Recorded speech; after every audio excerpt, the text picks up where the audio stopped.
think that all worked. I went live.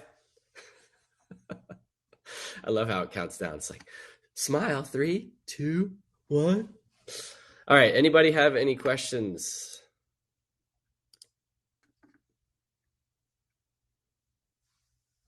That I can help with?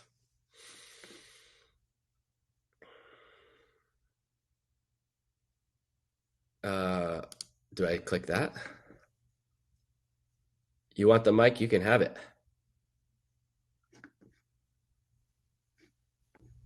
Hey, there we go. Ben, thanks so much. I'm Nick Lemmy. Thanks so much for all that.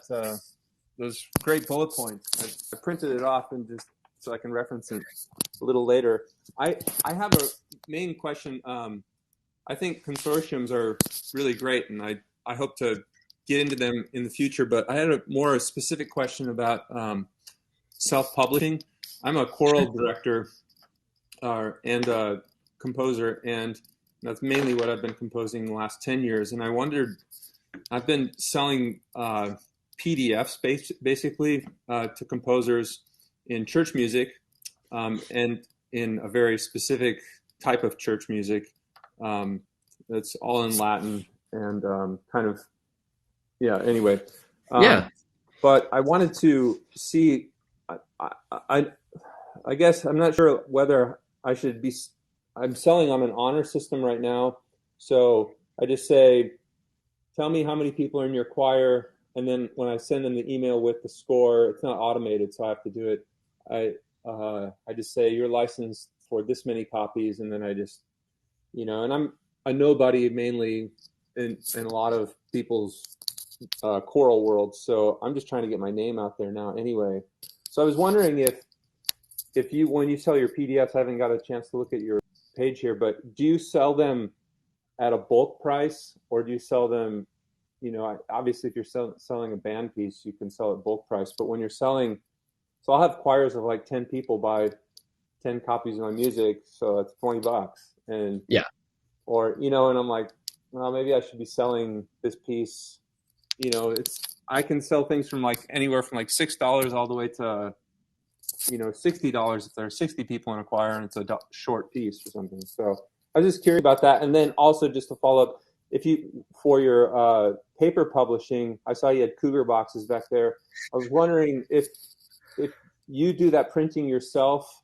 I know Stephen Paulus, the late Stephen Paulus, he did that in his basement for years, and he had an assistant, and he had like a professional, printer and everything. So I was just wondering, or do you farm that out to like Blackwood? Here, I'm going to give you behind the scenes since here's my printer. Okay. It's just an old HP5SI that I got during my master's degree. Here's some music that I just recently printed. I don't do the covers myself, but everything inside the cover I do. Okay. Are you binding it yourself, or? Well, these are staple bound, saddle staple, right? Yeah. But then I have a spiral coil binder machine for the large scores. Okay. And then one other question, and I'll let other people have the mic. Did you, when you have other people publish your music, I don't know who you're going through, but I haven't researched. Distribute my music, you mean? Yeah, distribute your music, because you're.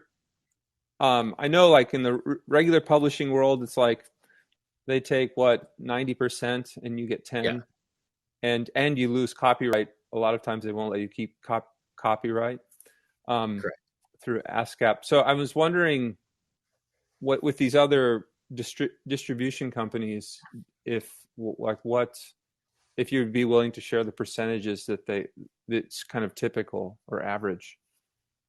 Sure. So just to clarify, I self-publish all my music except for one piece that is a band piece that's with Manhattan Beach Music. They published that piece. It was my first band piece ever. And so I get 9% 9% of the sale price whenever they sell that piece, and I don't have the copyright, etc. Okay. Ever since then, I've avoided that. I've self-published my music, and like you said, I do distribute it. So JW Pepper, for example, is my biggest distributor Yep. for wind band music, especially. But I use other distributors that are more specific to that type of piece. So I have certain brass distributors that do my brass music. Murphy Music Press is really good at saxophone music, so they can do my saxophone music, that kind of thing.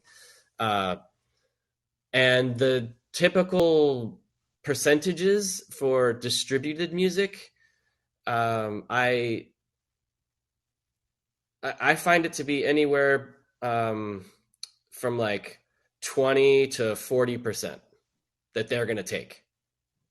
Okay. I don't let anybody else do my PDFs. You have to come to me if you're going to order PDFs, primarily because it's so easy. Like I will gladly handle all the PDF orders. Yeah. I And then have a so what? little, and I'm happy to talk with you outside of this. Sure. If Yeah.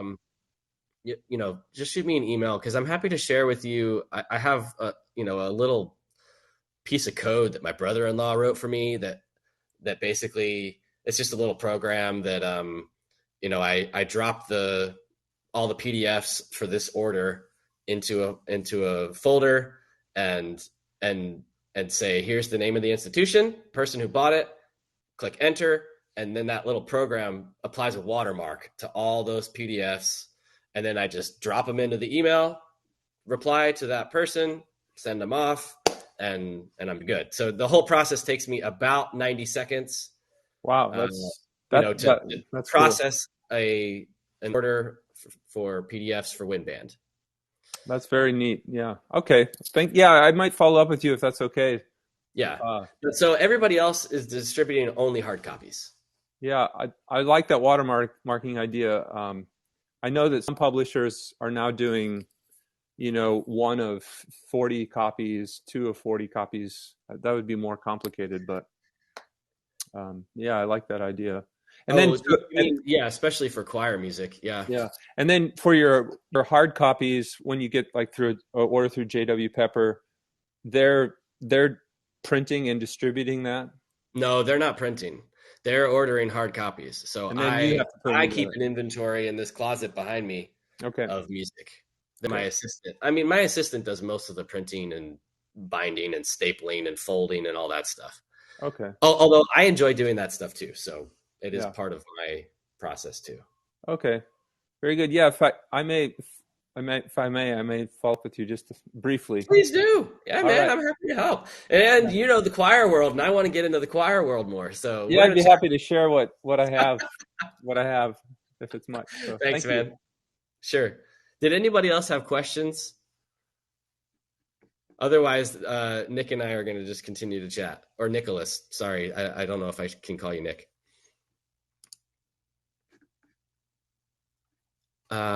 People are putting in them when you contact conductors and they respond initially but vaguely and drop off. How do you follow up? You don't. I mean, I've tried different ways of following up, but they don't tend to respond. So I just acknowledge that seed is pretty dead, and I move on. I plant other seeds. For choral pieces, I have a bulk price for a standard size choir, and if they have more or less, I don't worry about it. Oh yeah, sure. Yeah, I you can look at Little Lamb on my website. Is a choir piece that actually sells a couple copies a year, to a couple choirs a year. You can. That's how I do my pricing with choir stuff. But I don't have a lot of experience in choir. Wind band and chamber music is definitely where I've got the most experience. There's also an automated WordPress plugin that does that watermark when they order. Oh, really? Cool. Okay, I'm gonna check that out.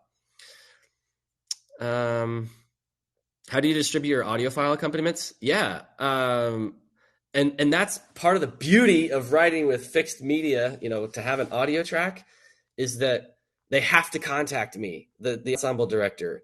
So all these pieces that I write for wind band and audio track or orchestra and video, if they buy that on JW Pepper or somewhere, they buy the hard copy. Well, then they have to reach out to me to get the file for the video or the file for the audio track, which you might think, well, that's kind of a pain, Ben. Then you have to respond to them. Yeah, but then I know who they are, right? And now they're in my database.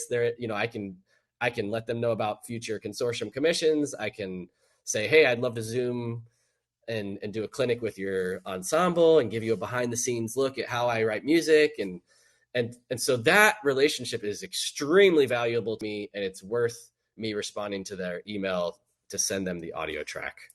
That's how I distribute it. Oh, cool. We got some conversation going.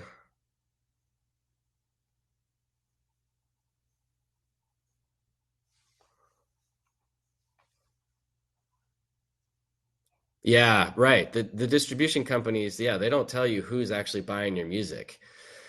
One other thing I do with that is when a ensemble director orders a piece from JW Pepper, and JW Pepper now sends me an order. I'm sending them a score and a set of parts. That set of parts though has a cover page, and it just says, like, hey, dear wonderful band director, thanks for purchasing my music, and I am happy to, and this is for the pieces that don't have an audio track accompaniment, and I want to try to find out who that person is, right?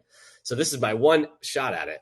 So that cover page of the parts says, hey, thanks for purchasing my music, and I am happy to provide you a complimentary PDF of this set of parts because you just bought this piece for ease of duplicating parts for your ensemble, because this is just a master set. It's one copy of each part, and I know that they're going to have to copy several clarinet parts and trumpet parts and everything, right? And so they're going to either put my music on the glass and copy it like that, or a lot of them do me up on the offer and they email me and they say, hey, yeah, I'd like the free complimentary set of PDFs. In which case, of course, I just watermark it real quick for them and send it their way. And again, now I have their contact. So now I can follow up with them. I can offer a Zoom clinic. I can offer, hey, here's this cool consortium opportunity if you want in.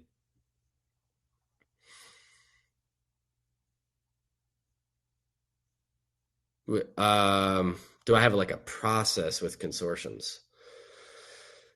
No. What would it be? Talk to the head consortium director, finalize like what we want to do, what's the duration of the piece, when's it going to be completed, what's the instrumentation, obviously, and then open up, create a page on my website, which, yeah, if you go to my website right now, you can probably see, do I still have the old one? Yeah, you can still see the solo death metal consortium commission opportunities still up there. And there's a couple others. So you can see what those pages look. We just create a page on my website where people can go and learn about the opportunity. And of course we email and use social media to get the word out about the actual opportunity, and then the link to the website where they can join and read all about it. And then I write the piece and distribute it to the consortium members. And there's usually a period of exclusivity. They only are allowed to perform it for the first year, usually.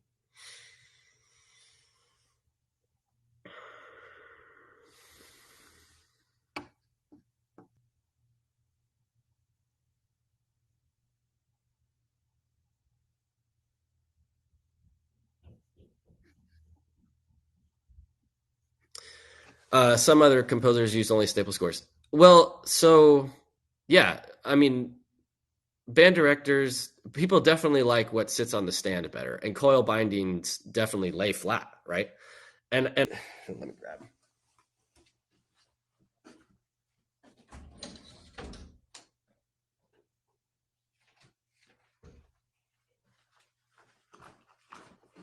So my music.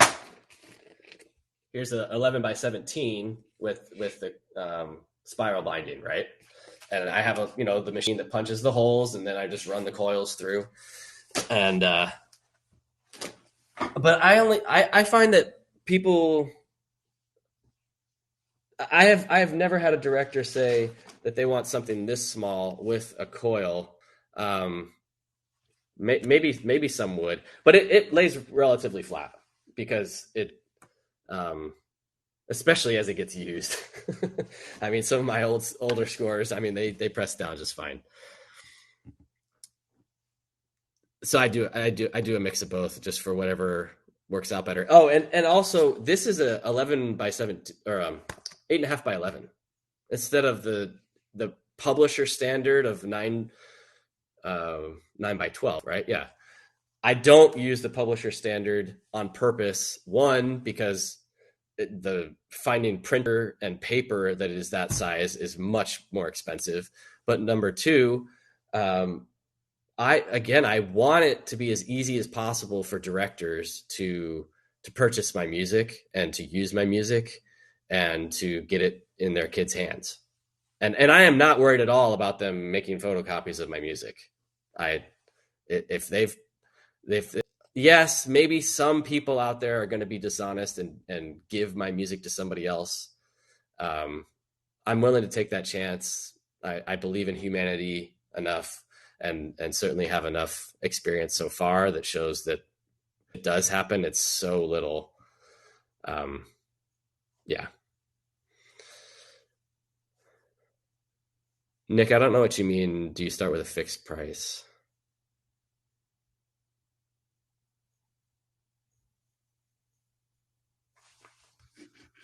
Yeah, you can have it.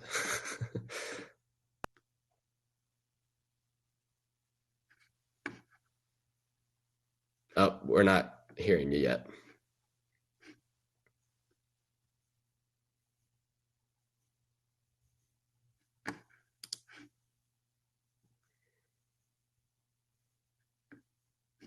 Yeah, I just had a real quick question as far as like you have this piece, you say this is my price, but then if you have, 10 people join, and then if you had another 10 people join, I'm just thinking, is that you're gonna have you might have more money buy-in if, than if you wouldn't have started with the fixed price. Am I making? I don't know if that's making sense. Oh, okay. So you mean for the initial a consortium commission? Yeah. Hmm. Oh, yeah, yeah. Uh, yeah, I think I understand your question. And yes, so with the head of the consortium, oh, my video's frozen. You I can can hear me, still hear you right? fine. Yeah. Weird. Okay. Um, yeah, our contract will have a specified like Ben, this is the minimum that Ben needs to receive to do this project. Okay. But there's no So, ceiling or.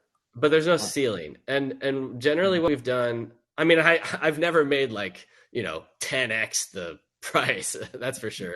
Sure. Uh, I've also usually said, okay, if we get more than this minimum threshold, Yeah. let's say, I'm writing a piece for, uh, high school level band, and it's 4 to 5 minutes long, and so I'm going to set that. Okay, I need $5,000 to write this piece, and the buy-in, whatever. Let's say it's 250, and we get plenty of ensembles to cover up to $5,000. I will say to the head of the consortium, great, you don't need to pay. We've just we've got we it's full. We've got Hmm. all the money we need.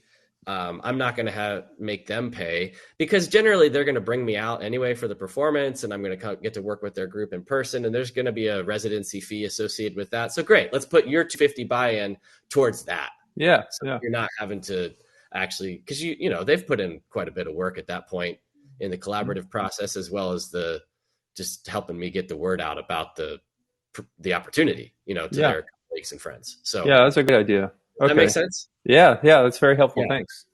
Yeah. All And right. yeah, sometimes I end up with an extra, I don't know, grand or so. Um, which is all gravy. Yeah. Yeah. Yeah. All And I right. Well, have had the opposite happen only since COVID,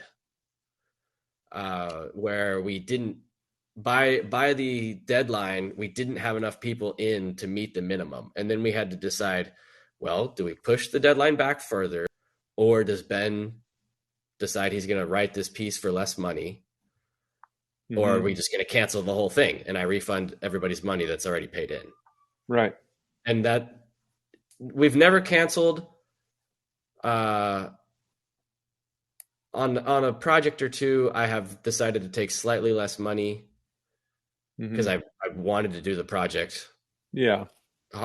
badly enough. And then with other projects, all we've had to do is push the deadline back.